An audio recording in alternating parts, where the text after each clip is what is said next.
जब महाभारत का युद्ध हुआ तो सबसे भीषण युद्ध था कर्ण और अर्जुन का, सबसे खतरनाक लड़ाई थी वो।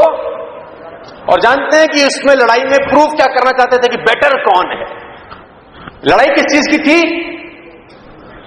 ये लड़ाई प्रूफ करने की तो थी ही नहीं कि तुम हारेंगे कि हम हारेंगे, कि तुम गलत हो कि हम गलत हैं। दोनों में एक ही लड़ाई थी कि हम दोनों में बेटर कौन है। और बहुत खतरनाक लड़ाई थी। तो शास्त्र हम लोगों की ये कहते हैं, अगर आप पढ़ेंगे तो शास्त्र कहते हैं कि एक समय ऐसा आया उससे लड़ाई के दौरान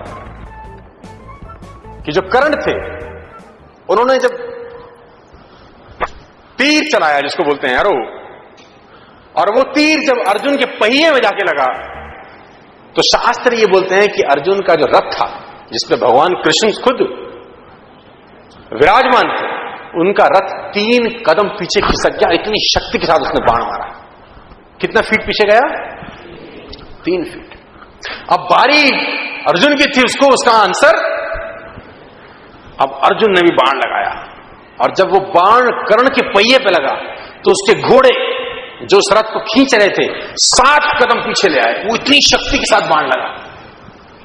तो अर्जुन बहुत खुश हुआ। अर्जुन ने बोला भगवान को, हैंड्स प्रूव्ड, हैंड्स प्रूव्ड कि कौन शक्तिशाली है। कि जब उसने चलाया तो 3 स्टेप्स, अब जब मैंने चलाया तो। कभी कभी कुछ स्टूडेंट्स के नंबर अच्छे आ जाते हैं तो ईगो भी आ जाती है। कभी कभी देखो, नंबर अच्छे लाना और लाते रहना में अलग अलग बातें हैं। लाना और लाते रहना दोनों अलग अलग बातें हैं। तो यहां पर गुरु का रोल शुरू होता है। यहां गुरु उसको बताता है कि नहीं, ऐसा नहीं है, ईगो की जरूरत।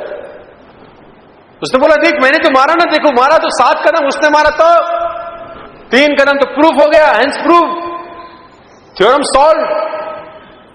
उसने बोला नहीं नहीं, तू समझ नहीं रहा, तू वो देख रहा है जो तुझे दिखाई दे रहा है, तू वो देख ही नहीं रहा जिसके पीछे का खेल है। उसने बोला इसके पीछे का क्या खेल है? उसने बोला इसका पीछे का खेल मैं तुझे बताता हूं कि तेरे रथ पे मैं बैठा हूं पूरी दुनिया का भार लेके, और तेरे रथ पे एक और शक्ति विराजमान है जिसको बोलते हैं बजरंगबली, है ना, और उनकी ध्वजा में विराजमान है। और ये वो बजरंगबली हैं कि जिनकी पूंछ तेरा भाई हिला नहीं सका था, जिसको तुम भीम बोलते हो। ये ताकत तेरे रथ पे बैठी है, उसके बावजूद वो तेरे रथ को 3 कदम पीछे कर गया रे। और तुझे भरोसा नहीं हो रहा तो ये देख। फिर भगवान ने कुछ ख्याल किया, कहते हैं हनुमान, शास्त्र कहते हैं कि हनुमान जी को इशारा किया, हनुमान जी गायब हो गए। भगवान ने अपने आप को भार विहीन कर लिया। अब जब कर्ण ने अगला तीर चलाया तो उसका तीर रथ को आकाश में ले गया। तो भगवान ने बोला इसीलिए गुरु की जरूरत रहती है कि चेला उड़े नहीं फालतू फंड में। महाभारत में सबसे ज्यादा अगर किसी के साथ छल कपट हुआ है बेचारा कर्ण के साथ, जीवन से मरण तक बेचारा को जिसने देखा उसने बेचारे से छल कपट। भगवान का रूप लेकर कृष्ण भगवान लोग, इंद्र भगवान, ये लोग मिलकर उससे कवच कुंडल छीन लिया। नहीं तो कोई मार देता क्या कवच कुंडल में? नहीं मार। आखिरी वक्त में जब रथ का चक्का उठा रहे थे तो भी उसके साथ छल किया गया। लास्ट में जब मृत सैया पर लेटा था तो उसके ब्राह्मण का भेष लेकर कृष्ण भगवान उससे कहे कि हमको कुछ दक्षिणा दो।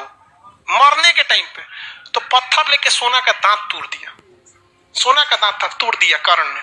और दिया तो उन्होंने मना कर दिया, कहा कि ब्राह्मण को झूठा देते हो। तो उसने कहा कि एक काम कीजिए ब्राह्मण देवता, हमको तीर लग गया है, हम उठ नहीं पा रहे हैं, वो मेरा धनुष उठा के दीजिए, हम अभी आकाश में मारते हैं, वर्षा होती है, बहुत बहुत बलशाली था। तो कहा कि हम उठा के देंगे तो ये मेरा कर्म हो जाएगा। और ब्राह्मण को कर्म के बदले उसकी मजदूरी मिलती है, दीक्षा नहीं मिलती। बेचारा कराहते हुए अपने से कर्ण ने धनुष उठाया था और इंद्र देव को मारा, वर्षा हुआ, धूल के दिया था। इसलिए जब तक पृथ्वी कर्ण जैसा महाबली कोई और उतना दानी नहीं होगा, भले जीते अर्जुन थे, अर्जुन जीते नहीं, जिताए गए थे। और कर्ण हारा था तो सत्य की जीत के लिए, कर्ण वह व्यक्ति था जो हार कर भी सत्य को विजयी बना दिया, क्योंकि कर्ण अगर नहीं रहता तो कौरव जीत जाता, कर्ण अगर नहीं मरा रहता तो कौरव जीत जाता। तो कर्ण ने अपना कवच कुंडल दान दिया था इसलिए कि कर्ण मारा जाए और कौरव हार जाए, वरना वहां पर वो जीत, अगर वो कवच कुंडल नहीं दिया रहता तो बहुत मुश्किल हो जाता उसको। तो इतना मतलब वहां था। तो वृंदावन में कृष्ण भगवान ने बहुत बहुत उपदेश दिया, लेकिन एक उपदेश को अगर आप ध्यान से देखेंगे ना, तो उसने कृष्ण भगवान जब उसका रथ का चक्का उतर जाता है कर्ण का, तो कृष्ण भगवान से वो कहता है कि आप मर्यादा का ख्याल रखिए, रथ का चक्के उतरने पे आप वार कर रहे हैं। और उस व्यक्ति से जिसने अपना कवच कुंडल दान दे दिया, उस व्यक्ति से तो कहा, कृष्ण भगवान ने क्या कहा था, तुम बात मर्यादा की करते हो, पांचाली को वैश्या कहने वाला कौन था? पांचाली को उन्होंने बोला था वही बात कि कहीं ना कहीं आपके जीवन के कुछ ऐसे शब्द हो जाते हैं जो आगे जाके आपकी जान ले सकते हैं। तो इसका आप हमेशा ध्यान रखिएगा। जिंदगी बहुत बड़ी है, नौकरी तो मिल ही जाएगी, लेकिन जीवन में कभी ऐसा शब्द मत निकालिएगा जिस वजह से आपकी जान या फिर मर जाना ही, जान नहीं लेना, कभी ऐसी बेइज्जती, कभी ऐसा फंस जाइएगा कि वो शब्द आपको जीने नहीं देगा। और शब्द एक बार निकल गया तो वापस